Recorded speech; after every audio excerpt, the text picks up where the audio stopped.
Hello my friends, and welcome back again to the channel. In this video, I'm going to show you how to hide a page on your iPhone. So that page might be full of apps or not, okay, and you want to hide it, okay?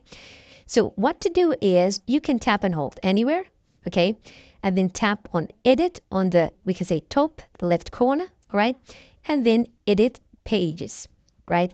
After that, choose the one that you want to hide it, all right?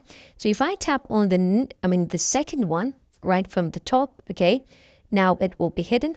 If I tap on the first one from the bottom from left, okay, also it will be hidden. So let's see. Done, right? And that's it.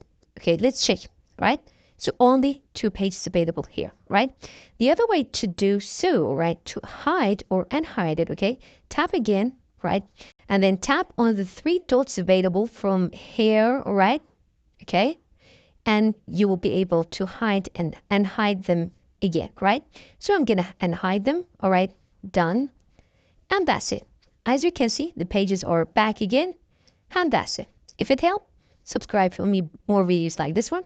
Share with your friends and see you.